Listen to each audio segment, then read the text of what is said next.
اسی طرح آپ دیکھیں کہ نماز ایک ایسی عبادت ہے جس کے لیے ہمیں فکر مند بھی ہونا چاہیے. جیسے وہ ایک کہاوت بھی ہے نا کہ نماز پڑھی ہے تو شکر کرے، نہیں پڑھی تو فکر کرے. اور ایک ایمان والا ایسا ہی ہوتا ہے کہ پورا دن ہمیں اپنی نمازوں کی فکر رہتی نا، یہ اس نماز کا وقت ہے، اب ہوا کہ نہیں، اب وضو کر لوں. ہم مثلا واش روم میں جانے سے پہلے ضرور چیک کرتے ہیں نماز میں کتنا ٹائم ہے، تو چلو وضو کر کے آ جاؤں گا، نماز کا ٹائم ہونے والا ہے. تو اس لیے آپ دیکھیں اللہ تعالیٰ کو بھی یہ بات پسند ہے. ابو ہریرہ رضی اللہ عنہ سے مروی ہے، نبی صلی اللہ علیہ وسلم نے فرمایا، اللہ تعالیٰ فرماتا ہے، یعنی حدیث قدسی ہے، اے ابن آدم تم اپنے آپ کو میری عبادت کے لیے فارغ کر لو، میں تمہارے دل کو بے نیازی سے بھر دوں گا اور تمہارا فقر دور کر دوں گا. لیکن اگر تم ایسا نہیں کرو گے تو میں تمہارے دونوں ہاتھ کام میں مشغول کروں گا اور اس کے باوجود تمہارا فقر دور نہیں کروں. یعنی بعض اوقات ہوتا ہے نا انسان دنیا کے کاموں میں اتنا بزی ہو جاتا ہے کہ نماز کا وقت نکل گیا اور کاموں میں لگے ہوئے ہیں اور فکر ہی نہیں. تو پھر آپ دیکھیں اگر دنیا کی وجہ سے نمازوں میں سستی کی تو پھر دنیا کے کام بھی صحیح نہیں ہوں گے. لیکن جو اپنی ساری مصروفیات میں ٹائم ٹیبل ایسے بناتا ہے کہ نماز پرائرٹی پہ ہے، تو انشاءاللہ آپ دیکھنا کہ باقی چیزوں میں بھی کتنی خیر و برکت ہو جائے گی. بالکل پرائرٹیز کریں. پھر آپ دیکھیں یہاں پہ فجر کے قرآن کی بھی بات ہے ساتھ ہی، اور ہم نے دیکھا ہوگا کہ اور کسی نماز کے ساتھ قرآن کا ذکر نہیں آیا نا. اور اللہ سبحانہ تعالیٰ فرماتے بے شک فجر کا قرآن،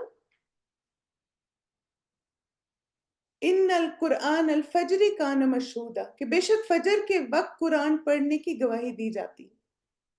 تو اس لیے آپ دیکھیں کہ یہاں پہ مراد دو اس سے جسے چیزیں لی جاتی، ایک تو یہ ہے کہ فجر کی نماز میں قرآن کی تلاوت، یعنی جو آپ فجر کی نماز پڑھتے ہیں اس میں جو بھی آپ آیات تلاوت کرتے ہیں وہ اللہ تعالیٰ کے سامنے پریزنٹ کی جاتی، پیش کی جاتی. اور دوسرا یہ بھی اس سے مراد ہو سکتی ہے کہ فجر کی نماز کے بعد قرآن کی تلاوت. تو ایک تو آپ دیکھیں فجر میں کوشش کرنی چاہیے کہ لمبی آیات کی تلاوت کریں تاکہ وہ ہمارے لیے گواہی بنیں گی، اور دوسرا فجر کے بعد کچھ نہ کچھ ضرور تلاوت کریں. اور پھر یہ کہ اپنے لیے نا رات کو سونے سے پہلے ایک سکیڈول بھی بنا لیں، مجھے باقی دن بھی تلاوت کرنی ہے اور فجر کے بعد بھی ضرور کرنی ہے. ایک جیسے چھوٹی سی ٹپ آپ کو ضرور دوں گی، جیسے بعض دفعہ ہوتا ہے نا کہ ہمیں ہوتا ہے کہ ٹائم نہیں ہے قرآن کب پڑھیں. تب دیکھیں یہ قرآن کا مصحف ہے، اس میں 15 لائنز ہیں. اس کو اگر آپ پڑھیں، جیسے میں نے جب اس کو پڑھا تو مجھے 2 منٹ لگے پورا پیج پڑھنے میں نا. اور پھر آپ دیکھیں کہ میں نے پہلے جز کو دیکھا تو اس میں 21 پیجز ہیں. تو اس کا مطلب ہے کہ اگر آپ 2 منٹ ایک پیج کو دیتے ہیں پورے دن میں تو 42 منٹس میں آپ کا پورا جز ہو جائے گا. تو اگر آپ ہر نماز کے بعد صرف 10 منٹ بھی ایک جز پڑھ لیتے ہیں، یعنی بہت زیادہ ٹائم نہیں مل رہا، 10 منٹ نکال لیں، 5 منٹ نکال لیں، 2 منٹ نکال لیں اور تھوڑا تھوڑا کر کے پورا دن قرآن پڑھتے رہیں، تو انشاءاللہ عشاء تک آپ کا ایک جز یا بعض ایک جز سے زیادہ بھی ہو جائے گا. تو فجر سے سٹارٹ لیں. ٹھیک ہے، آج ہم نے یہ آیت بھی پڑھ لی نا، تو اب کوشش کریں گے کہ انشاءاللہ فجر کے بعد ہم قرآن کی تلاوت کریں.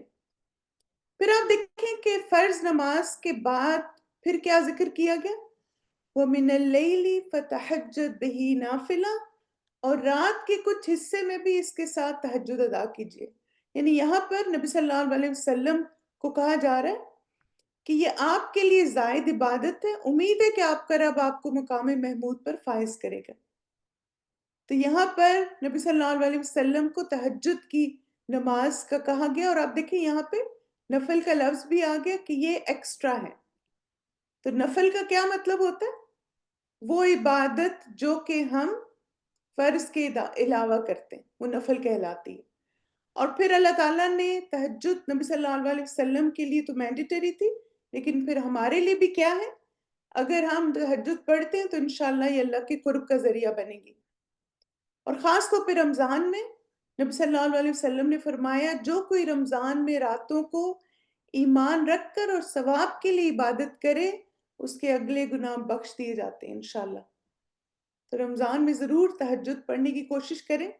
پھر اس کے بعد آیت میں آتا ہے کہ عسیٰ ان یبعثک ربک مقاما محمودا، امید ہے کہ آپ کا رب آپ کو مقام محمود پر فائز کرے گا. یعنی مقام محمود وہ جگہ ہوگی جہاں پہ پھر نبی صلی اللہ علیہ وسلم کو اللہ سبحانہ تعالیٰ یہ اجازت دیں گے، اذن دیں گے کہ وہ شفاعت کر سکے. اور اگر ہم چاہتے ہیں کہ نبی صلی اللہ علیہ وسلم ہماری بھی شفاعت کریں تو پھر ہمیں کیا کرنا ہے؟ ہم نے یہ دعا مانگنی ہے. ٹھیک ہے. اے اللہ اس کامل دعوت اور قائم ہونے والی نماز کے رب محمد صلی اللہ علیہ وسلم کو وسیلہ اور فضیلت عطا فرما، انہیں مقام محمود پر مبعوث فرما جس کا ان سے وعدہ کیا گیا. یعنی جو یہ دعا مانگے گا تو اس کے لیے قیامت کے روز میری شفاعت واجب ہو جائے گی. چلیں الحمدللہ پھر دوبارہ سے پڑھ لیں. اس کے بعد اگلی آیت جو ہے وہ ہماری آج کی دعا ہے، اور اس میں اللہ سبحانہ تعالیٰ نبی صلی اللہ علیہ وسلم کو کیا کہہ رہے ہیں؟ وَقُلْ رَبِّ أَدْخِلْنِي مُدْخَلَ صِدْقٍ وَأَخْرِجْنِي مُخْرَجَ صِدْقٍ وَاجْعَلْ لِي مِن لَّدُنكَ سُلْطَانًا نَصِيرًا. میرے رب آپ مجھے داخل کر دیں سچائی کے ساتھ داخل ہونے کی جگہ پر، اور مجھے نکال دیں سچائی کے ساتھ نکالنے کی جگہ سے، اور اپنی طرف سے قوت کو میرا مددگار بنا دیں. یہ سورہ بنی اسرائیل کی آیت نمبر 80 ہے. تو اللہ سے ہر جگہ کو ہمارے لیے خیر و برکت بنانے کی یہ دعا ہے. ٹھیک ہے. تو انشاءاللہ اس دعا کی پہلے ریسائٹیشن سنتے ہیں اور پھر اس کے بعد اس کے امپورٹنٹ پوائنٹس ڈسکس کرتے ہیں انشاءاللہ. بسم اللہ.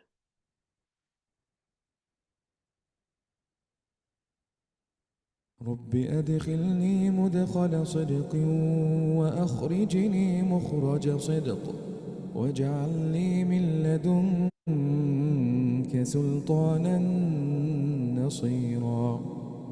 رب أدخلني مدخل صدق وأخرجني مخرج صدق واجعل لي من لدنك سلطانا نصيرا.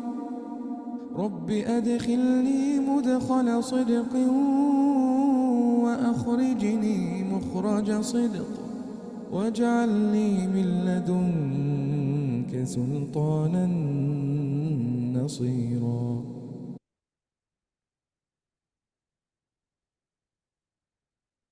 آمین. ربی ادخلنی، اے میرے رب مجھے جہاں داخل فرما، مدخل صدقن سچائی کے ساتھ داخل فرما، وَأَخْرِجْنِي مُخْرَجَ صِدْقٍ اور جہاں سے نکال سچائی سے نکال، وَاجْعَلْ لِي مِن لَّدُنْكَ اور میرے لیے اپنے پاس سے، سلطان النصیرہ ایک مددگار قوت عطا فرما. بہت پیاری دعا ہے. یہ بتائیں کہ یہ دعا کس کو سکھائی جا رہی ہے؟ کس کو کہا جا رہا ہے؟ نبی صلی اللہ علیہ وسلم کو. ٹھیک ہے. یہ دعا آپ صلی اللہ علیہ وسلم کو سکھائی جا رہی ہے. اور اس دعا کو ہم کن مسائل یا مشکلات کے حل کے لیے مانگ سکتے ہیں؟ ایک تو آپ دیکھیں کہ اگر آپ جیسے کسی جگہ جا رہے ہیں اور آپ کو لگے کہ وہاں جا کے دین پر عمل مشکل ہوگا، یا آپ مثلا وہاں پہ تو مسلمان زیادہ نہیں، وہاں مساجد نہیں، وہاں ماحول نہیں، تو اس دعا کو کثرت سے مانگیں. پھر اگر آپ کہیں جائیں اور ایسی جگہ آپ کو قیام کرنا ہو بالکل نہیں ہو آپ کے لیے، جیسے ابھی ہم نے یہ بات کی تھی نا، ہم خوفزدہ ہوتے ہیں کہ پتہ نہیں کیسے لوگ ہوں گے اور کس طرح یہاں پہ رہیں گے، کیسے سب چیزیں ملیں گی، یہ کیسے ہوگا، وہ کیسے ہوگا. یوزلی جب ہم موو ہوتے ہیں تو پچھلی جگہ جہاں پہ رہ رہے ہوتے ہیں وہاں سیٹلڈ ہوتے ہیں، پھر نئی جگہ کے خوف ہوتا ہے. تو کسی بھی نئی جگہ جانا ہو تو پھر یہ دعا کریں انشاءاللہ. اسی طرح آپ دیکھیں جب نیا گھر لیں تو نئے گھر میں جب داخل ہوں تو اس میں یہ دعا مانگیں. یا اگر آپ کسی کو فرسٹ ٹائم ملنے کے لیے جا رہے ہیں، ملاقات کر رہے ہیں، اور جیسے آپ کی فون پہ بات ہوئی یا ویسے مسجد میں صرف کسی ایک سے ملاقات ہوئی، انہوں نے آپ کے اپنے گھر بلا لیا. ہم دیکھیں ہمیں نہیں پتہ نا کوئی اپنے گھر میں کیسا ہے اور وہاں پہ جا کے کیا کچھ ہو سکتا ہے. وہ تو ہم مسجد یا کہیں ملتے ہیں پھر انویٹیشن لے کے چلے جاتے ہیں. تو اگر آپ ایسے فرسٹ ٹائم کسی کے گھر جا رہے ہیں تو پھر یہ دعا ضرور مانگیں. پھر ساتھ ہی آپ دیکھیں جب آپ کسی ہوٹل میں سٹے کرتے ہیں یا کسی مسافر خانے میں یا ایسی جگہ پہ جہاں پہ ٹیمپرری آپ کو ایک دن یا ایک رات یا کچھ وقت گزارنا ہے، جیسے بعض دفعہ ایئرپورٹس پہ بھی، تب بھی وہ جو کمرہ ہو، وہ جگہ ہو، اس میں داخل ہونے سے پہلے یہ دعا مانگیں۔ اسی طرح اگر آپ کو جاب انٹرویو ہے یا آپ آفس میں جاتے ہیں، فرسٹ ٹائم جاب ہے، یا ویسے بھی ریگولرلی بھی آپ جب بھی آفس میں جائیں، جب بھی اپنے آفس کی بلڈنگ میں داخل ہوں، آپ کسی اسکول میں پڑھاتے ہیں، آپ کسی ہاسپٹل میں ہیں، جہاں بھی آپ کام کرتے ہیں، انٹر ہونے سے پہلے اس دعا کو مانگ لیں۔ اسی طرح آپ دیکھیں کہ امیگریشن کسٹمز میں بہت ہمیں خوف ہوتا ہے بعض دفعہ کہ پتہ نہیں ویزا لگے گا یا نہیں لگے گا، ڈکلائن نہ ہو جائے۔ بعض دفعہ اپنے ملک میں آپ کو پتہ ہے انٹری مشکل ہو جاتی ہے سارے ڈاکومنٹس ہونے کے باوجود، تو اس لیے اللہ سبحانہ تعالیٰ ہی آسانیاں کر سکتے ہیں۔ وَجَعَلْنِي مِن لَدُنْكَ سُلْطَانًا نَصِيرًا۔ تو امیگریشن پہ جائیں، کسٹمز میں جائیں تو اس دعا کو مانگنا شروع کر دیں، آپ دیکھنا کیسے میریکلز ہوں گے۔ اسی طرح بازار اور مارکیٹ میں، اور پھر میں کسی کو سن رہی تھی، انہوں نے کہا کہ اب جب آپ آن لائن شاپنگ کریں تو بھی یہ دعا مانگیں تاکہ فضول خرچی نہ ہو آپ سے، حساب کتاب میں رہیں۔ بعض ہم جاتے ہیں اور پھر سیل پہ چیزیں نظر آتی ہیں اور پھر کیا ہمارے دماغ میں پتہ نہیں ختم نہ ہو جائے، یہ نہ ہو جائے، وہ نہ ہو جائے، تو یہ دعا پڑھ کے داخل ہوں تاکہ آپ مال کا ضیاع نہ کریں اور وہی چیزیں خریدیں جن کی آپ کو ضرورت ہے۔ اس دعا کو تھوڑا سا سمجھ لیتے ہیں، جی ہاں بالکل بعض دفعہ آؤٹ آف بجٹ ہو جاتا ہے، ایگزیکٹلی ہاں، یہ دعا مانگ کے جائیں، ماشاءاللہ اللہ آسانیاں کریں گے۔ اس دعا میں ہم اللہ سے کیا مانگ رہے ہیں کہ یا اللہ میرا داخل ہونا اور نکلنا اللہ کی اطاعت اور رضا کے مطابق، یعنی ہم جہاں بھی جا رہے ہیں نا وہاں پر ہم اللہ تعالیٰ کی فرما برداری کریں اور ہر وہ کام کریں جو اللہ کی رضا کے مطابق ہو۔ entry and exit according to what pleases اللہ سبحانہ تعالیٰ۔ تو جو دعا کا پہلا حصہ ہے ربی ادخلنی مدخل صدق واخرجنی مخرج صدق، اس کا کیا مطلب ہے کہ یا اللہ مجھے ہر حال میں ایمان اور اطاعت کی حالت میں رکھنا، میں جس جگہ داخل ہوں وہاں بھی سچائی کے ساتھ داخل ہوں، یا اللہ اس جگہ میرے ایمان کی حفاظت کرنا اور میرے لیے اطاعت کو آسان کر دینا۔ جی ہاں، غیبت سے بچیں، کبیرہ گناہوں سے بچیں، یعنی حرام کاموں سے بچیں، کسی کے بہکاوے میں آ کے کوئی غلط بات نہ کریں، کوئی کسی پہ ظلم نہ کریں، کوئی زیادتی نہ کریں، بدتمیزی بد اخلاقی نہ کریں۔ ایسا بھی تو ہوتا ہے نا، کہیں جاتے ہیں اور کوئی آپ کو اکساتا ہے اور آپ کسی کے ساتھ کوئی بدتمیزی کر دیتے ہیں یا کچھ غلط بات بول دیتے ہیں، تو اللہ تعالیٰ ہماری حفاظت فرمائے۔ یس، تب آپ دیکھیں کہ ہم جب یہ دعا مانگتے ہیں نا ربی ادخلنی مدخل صدق واخرجنی مخرج صدق، تو ہم کہتے ہیں کہ میرا داخل ہونا اللہ کی اطاعت اور اللہ کی رضا کے مطابق ہو اور میرا نکلنا اللہ کی اطاعت اور اللہ کی رضا کے مطابق، یعنی میں کوئی بھی ایسا کام نہ کروں جو اللہ تعالیٰ کی نافرمانی ہو۔ اور پھر یہ کہ آپ دیکھیں ایک اور کیا کہ میں ہر اپنا عمل اللہ تعالیٰ کے لیے خالص ہو کے کروں۔ جیسے آپ دیکھیں آپ مسجد میں بھی جاتے ہیں تو بھی اس دعا کو مانگیں کہ آپ کا داخل ہونا اللہ کی اطاعت کے لیے ہو، اللہ کی رضا کے لیے ہو، اور آپ جتنا وقت مسجد میں یا جس بھی جگہ جا رہے ہیں گزاریں، آپ اللہ تعالیٰ کے حکم کے مطابق وہاں وقت گزاریں، کوئی ایسا کام نہ کریں جو گناہ میں آتا ہو، حد سے بڑھنے میں آتا ہو یا ظلم اور زیادتی ہو۔ اسی طرح آپ دیکھیں کہ میں جہاں بھی جاؤں اللہ کے حکم کے مطابق میں فیصلے بھی کروں۔ اگر کوئی مجھ سے بات پوچھے تو مجھ میں اتنا اعتماد ہو کہ میں ان کو اللہ کے حکم کے مطابق گائیڈ بھی کر سکوں۔ یعنی آپ دیکھیں کہ بعض دفعہ ہوتا ہے نا کہ انسان جیسے آپ کہیں گئے ہیں اور نماز کا ٹائم ہے اور اب آپ کو پتہ ہے کہ واپس گھر پہنچیں گے تو نماز قضا ہو جائے گی، تو ہم کہتے ہیں اچھا اب یہاں ان سے کیا پوچھوں۔ نہیں، کوئی حرج نہیں۔ آپ دیکھیں کہ میں نا ایک دفعہ گئی، میرا برڈ بیمار ہو گیا اس کو لے کے، تو اچھا اب یہ تھا کہ وہاں پہ نماز کا ٹائم تھا، اور آپ کو پتہ ہے کہ جیسے جو انسانوں کے کلینکس ہوتے ہیں وہ ڈیفرنٹ ہوتے ہیں، جو اینیملز کے یا پیٹس کے کلینکس ڈیفرنٹ ہوتے ہیں۔ اب مجھے یہ تھا کہ نماز تو پڑھنی ہے تو کچھ تو کرنا ہے، تو میں ریسیپشن پہ گئی تو میں نے اس سے کہا کہ is there a place where I can pray? الحمدللہ اس سے کہا یس we have a conference room, اور وہ مجھے وہاں پہ لے گئی اور الحمدللہ میں نے وہاں نماز پڑھ لی آرام سے۔ اور پھر میں پتہ کیا سوچتی ہوں، ایک جیسے آپ دیکھیں ہمارے اندر خوف کیا ہوتا ہے، یہ کیا کہیں گے، اچھا زیادہ سے زیادہ کیا ہوگا نا، انکار کر دیں گے یا کہیں گے نہیں ہے، تو پھر پلان بی سوچ لیں. جیسے میں نے یہ سوچا کہ اچھا ایسے کروں گی، اس نے کہا نہیں ہے جگہ، تو پھر میں باہر کہیں پارکنگ لاٹ میں یا کہیں اور جا کے دیکھتی ہوں. تو اس لیے آپ دیکھیں کہ گھبرائیں نہ، اور یہ دعا پڑھ کے جائیں گے نا تو اللہ تعالیٰ آپ کو ایک اعتماد دیتے ہیں، اور پھر آپ دیکھیں وہاں جو لوگ ہیں ان کے دلوں میں بھی نرمی آ جاتی ہے اور وہ آپ کو ہیلپ کر دیتے ہیں. پھر نیکسٹ جو حصہ دعا کا ہے، وَاجْعَلْ لِي مِن لَّدُنْكَ سُلْطَانًا نَصِيرًا، یہ بھی بڑا امپورٹنٹ ہے کہ میرے لیے اپنے پاس ایک مددگار قوت عطا فرما. اپنے پاس ہے. اب دیکھیں کل والی بھی دعا تھی نا، رَبِّ ابْنِ لِي عِندَكَ بَيْتًا فِي الْجَنَّةِ، تو یہاں پہ ہم اللہ تعالیٰ سے کہہ رہے ہیں یا اللہ آپ اپنے پاس سے مجھے ایک سپورٹ بھیج دیں. اور یہاں اس کا کیا مطلب ہے کہ میرے اندر ایسے یعنی کنوکشن ہو کہ کوئی جو مرضی کہے میں کبھی بھی حرام اور غلط کام پہ ایگری نہ کروں. یعنی یا اللہ مجھے اپنی طرف ان تمام امور پر حجت، یعنی میرے پاس ایویڈنس ہو، قوت، اسٹرینتھ ہو میرے پاس، غلبہ یعنی میں اوور پاور کر سکوں، اور دلائل عطا کر جن کو میں اختیار کروں اور جن کو میں ترک کروں.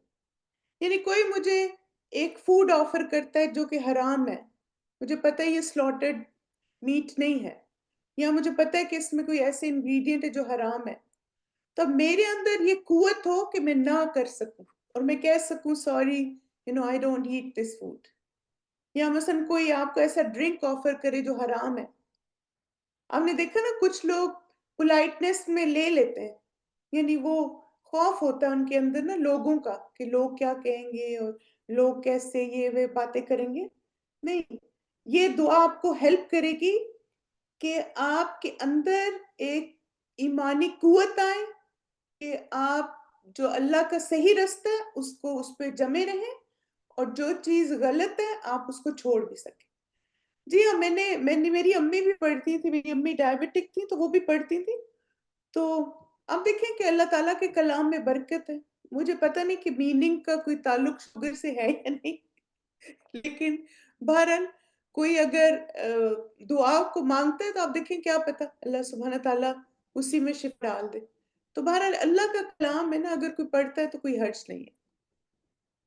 پھر اس کے بعد آپ دیکھیں کہ ایک اور میننگ جو ربی ادخلنی کا ہے وہ یہ بھی ہے کہ قبر میں ہم یہ بھی اپنی نا اگلی نیکسٹ لائف کی بھی دعا اللہ سے مانگ رہے کہ یا اللہ مجھے قبر میں سچا داخل کرنا، اور قیامت کے دن جب قبر سے اٹھائے جائیں تو سچائی کے ساتھ قبر سے نکالنا انشاءاللہ. اور آپ دیکھیں یہ کب ہوگا نا، جب ہم دنیا میں اللہ تعالیٰ کی اطاعت اور فرمانبرداری کے مطابق زندگی گزاریں گے، جب دنیا میں سچ اور حق کے ساتھ زندگی گزاریں گے، تبھی تو آخرت میں یہ مقام ملے گا نا. بالکل انشاءاللہ. اب یہ کہ اس دعا میں ہمارے لیے کیا سبق ہے کہ ہر حال میں اللہ پہ توکل کرنا، ایمان کی حفاظت کرنی ہے، اللہ کی اطاعت کے لیے کوشش کرنی ہے، ہر جگہ کا اللہ کا اپنی رحمت سے خاص بنانا. آپ دیکھیں آپ کہیں بھی جاتے ہیں نا تو وہ جگہ اللہ تعالیٰ آپ کے لیے اسپیشل کر دیتے ہیں اپنی رحمت سے. اللہ پر توکل سے ایمان اور اطاعت آسان ہو جاتی ہے ہمارے لیے الحمدللہ. دنیا میں سچائی کی زندگی سے قبر کے مراحل بھی آسان ہو جائیں گے. تو اس لیے آپ دیکھیں کہ جیسے اس دعا کو جب زندگی کا حصہ بنائیں گے نا تو انشاءاللہ آپ دیکھنا کہ جہاں جہاں مشکلات ہوتی ہیں نا، خاص طور پر دین پر میں، تو اللہ تعالیٰ آپ کے لیے کیسے آسانیاں کریں گے. ربی ادخلنی مدخل صدق واخرجنی مخرج صدق واجعل لی من لدنک سلطانا نصیرا. اب یہ کہ یہ دعا کب مانگے نا، کسی بھی جگہ داخل ہونے سے پہلے، یعنی گھر میں داخل ہو رہے ہیں، ہاسپٹل میں، جاب پہ، کہیں کسی اپارٹمنٹ کو کسی کو ملنے جا رہے ہیں، کسی بھی جگہ انٹری سے پہلے آپ نے یہ دعا مانگی. ٹھیک ہے، کیونکہ انٹری اور ایگزٹ ہے نا، تو انٹر ہوتے ہوئے بھی مانگے اور ایگزٹ کرتے ہوئے بھی مانگے. اسی طرح آپ دیکھیں ہوٹل میں، لفٹ میں، یا کوئی بھی ڈور ہے جس سے آپ انٹر ہو رہے ہیں، اس میں انٹر ہونے سے پہلے دعا مانگے. جیسے ایک سسٹر بتا رہی تھی کہ ان کو نا وہ بہت کلسٹروفوبک تھی، تو کہتی ہیں کہ مجھے نا ڈر لگتا تھا کہ لفٹ بند نہ ہو جائے، میں لفٹ میں جاؤں گی تو کہتی مجھے خوف رہتا تھا، اور کہتی جب سے یہ دعا میں نے مانگنی شروع کی الحمدللہ وہ خوف میرے اندر سے نکل گئے. میں کہتی ہوں اللہ کی حفاظت میں جا رہی ہوں. بالکل. ہاں کوئی بھی دروازہ ہے نا، جیسے آپ دیکھیں ایون اپنے گھر میں بھی کسی سے بات کرتے ہوئے آپ کو کبھی مشکل ہوتی ہے، کسی کو کچھ سمجھانا ہوتا ہے، تو ہر دروازہ کھول کے یہ دعا مانگ کے داخل ہوں. ٹھیک ہے. اسی طرح آپ دیکھیں جب آپ گھر سے نکلیں اور منزل پر پہنچنے کے بعد، گھر سے نکلیں تو بھی یہ دعا مانگیں، منزل پر پہنچیں تو بھی یہ دعا مانگیں. اسی طرح آپ دیکھیں ایئرپورٹ پہ انٹر ہوتے ہوئے کہ اللہ تعالیٰ اس ایئرپورٹ کو ہمارے لیے ایک خیر و برکت کا سبب بنا دے، ہم وہاں پہ جا کے کوئی جھوٹ نہ بولیں. اب دیکھیں لوگ بعض دفعہ ایک لگیج الاؤنس سے زیادہ چیزیں پیک کر لیتے ہیں، وہاں جا کے پھر کچھ غلط بیانی کرتے ہیں کہ کسی طرح لگیج نکل جائے. تو ہمیشہ یہ سوچیں کہ تھوڑی دیر جھوٹ بول کے میرا لگیج نکل بھی گیا تو اللہ کے ہاں میرا کیا مقام ہوگا نا. اسی طرح آپ دیکھیں جب آپ پائلٹ اناؤنس کرتا ہے نا وی آر لینڈنگ، تو یوزلی نئی جگہ ہوتی نا تب بھی یہ دعا مانگیں. تو اس لیے آپ دیکھیں کہ ایئرپورٹ میں داخل ہو رہے ہیں، ایئرپورٹ سے نکلتے ہیں، آپ یوزلی نئی سٹی میں آتے ہیں، اپنے گھر واپس آتے ہیں، پھر یہ دعا مانگیں. اسی طرح کسی سے نکاح کے لیے ملاقات ہو، جیسے کسی کا رشتہ آپ دیکھنے جا رہے ہیں، جیسے ابھی کسی نے کہا نا ریلیٹیوز کے، یا بعض کچھ گھر ایسے ہوتے ہیں کہ ہم جاتے ہیں تو ہمارے اندر ایک خوف ہوتا ہے پتہ نہیں اندر جا کے کیا ہوگا. تو پھر آپ کیا کریں، آپ اس دعا کو مانگیں تو انشاءاللہ آپ کا جانا بھی برکت کا سبب ہوگا. اور اگر وہ اگر بچہ بچی جس کو بھی آپ رشتے کے لیے دیکھ رہے ہیں اگر آپ کے لیے خیر و برکت کا سبب ہے تو اللہ تعالیٰ اس میں آسانی کر دیں گے انشاءاللہ. پھر اسی طرح اپنے گھر میں داخل ہوتے ہوئے یہ دعا ضرور مانگے. پھر قبولیت کے اوقات میں بھی اور جب بھی دعا مانگے تو اس کو اپنی دعاؤں میں ضرور شامل کریں، کیونکہ آپ دیکھیں کہ ہم نے اس دنیا میں اللہ تعالیٰ کی اطاعت کے مطابق زندگی گزارنی ہے نا. اور خاص طور پر یہ ان لوگوں کے لیے بہت فائدہ مند دعا ہے جن کو یہ خوف بہت رہتا ہے کہ کچھ ایسا نہ ہو جائے کہ میں عمل نہ کر سکوں. یعنی مثلا بعض ہوتا ہے نا کچھ لوگوں کو فیل ہوتا ہے کہ میں اتنی اسٹرانگ نہیں ہوں نا ایمان وائز، تو کوئی یہ نہ کہہ دے میں چھوڑ نہ دوں، یہ نہ کر دے میں چھوڑ نہ دوں. تو ایسا جب بھی کوئی خوف آئے نا آپ کے دل میں تو آپ اس دعا کو مانگنا شروع کر دیں. بالکل بعض سوشل ایگزائٹی ہوتی ہے. اب دیکھیں بعض ہم کسی جگہ جاتے ہیں اور ہمیں پتا ہوتا ہے کہ یہاں پہ نماز کا ٹائم ہے لیکن پھر ہم نماز نہیں پڑھتے تو ہم اللہ کی اطاعت نہیں کر رہے نا. تو اس لیے اسی طرح جیسے ہم نے بہت اچھا کسی نے ریمائنڈر دیا کہ ہم کہیں جاتے ہیں فرینڈس کو مل رہے ہیں ہوٹل میں یا ریسٹورنٹ میں اکٹھے ہم نے کھانا کھانا ہے یا کافی پینی ہے، تب کیا ہوتا ہے وہاں جا کے جو غیبتیں شروع ہوتی ہیں، جو گوسپ شروع ہوتی ہے، ساری نیکیاں ضائع. تو جب بھی ایسی کسی بھی گیدرنگ میں جا رہے ہیں، فرینڈس کو مل رہے ہیں، گھومنے پھرنے جا رہے ہیں، اس دعا کو کثرت سے مانگیں تاکہ اللہ تعالیٰ ہمیں ایسی تمام چیزوں سے محفوظ رکھے جو اللہ تعالیٰ کو ناراض کرنے والی. کیونکہ آپ دیکھیں موت تو کسی سے بھی آ سکتی ہے نا. تو دنیا میں سچائی پہ زندگی گزاریں تاکہ آگے ہماری منزل بھی آسان ہو انشاءاللہ. چلیں اس دعا کی ریسائٹیشن دوبارہ سنیے پھر انشاءاللہ کنکلوڈ کرتے ہیں سیشن کو. بسم اللہ. رب أدخلني مدخل صدق وأخرجني مخرج صدق واجعل لي من لدنك سلطانا نصيرا. رب أدخلني مدخل صدق وأخرجني مخرج صدق واجعل لي من لدنك سلطانا نصيرا. رب أدخلني مدخل صدق وأخرجني مخرج صدق واجعل لي من لدنك سلطانا نصيرا. اللہ سبحانہ تعالیٰ سے دعا ہے کہ اللہ سبحانہ تعالیٰ ہم جہاں بھی جائیں ہمارا وہاں جانا خیر و برکت کا سبب بنے، اور جب ہم وہاں سے نکلیں تو ہمارا وہاں سے نکلنا بھی خیر و برکت کا سبب بنے، اور جہاں بھی ہم جائیں اللہ تعالیٰ ہمیں ایک ایمانی قوت عطا فرمائے. آمین. جزاکم اللہ خیرن کثیرہ آپ سب کی پارٹیسپیشن کے لیے. اللہ سبحانہ تعالیٰ سے دعا ہے کہ اللہ تعالیٰ ہم سب کو خشوع کے ساتھ اور اخلاص اور احسان کے ساتھ دعاؤں کو مانگنے کی توفیق عطا فرمائے. ایک کوئک سا جیسے آپ کو دکھانا تھا کہ آپ میں سے کچھ لوگ پوچھتے رہتے ہیں نا ریکارڈنگز کے بارے میں، تو آپ دیکھیں کہ یہ ہمارا چینل ہے الہدا آن لائن کا. آپ اگر youtube.com/alhudaonline ٹائپ کریں نا تو یہ الہدا کا آفیشیل چینل ہے، اور اس میں یہ رمضان ود دعاز کے پلے لسٹ میں جائیں. اب دیکھیں حفظ کے سیشن ہیں، یہ ریمائنڈرز ہیں، اور یہ رمضان ود دعاز کی ساری دعاؤں کی ریکارڈنگز آپ کو یہاں مل جائیں گی. ٹھیک ہے، چلیں انشاءاللہ یہ دعا سنتے ہیں مجلس کے کفارے کی، اور پھر سبحانک اللہم و بحمدک اشہد ان لا الہ الا انت استغفرک و اتوب الیک. السلام علیکم ورحمۃ اللہ وبرکاتہ. سبحانك اللهم وبحمدك أشهد أن لا إله إلا أنت أستغفرك وأتوب إليك. سبحانك اللهم وبحمدك أشهد أن لا إله إلا أنت أستغفرك وأتوب إليك. سبحانك اللهم وبحمدك أشهد أن لا إله إلا أنت أستغفرك وأتوب إليك.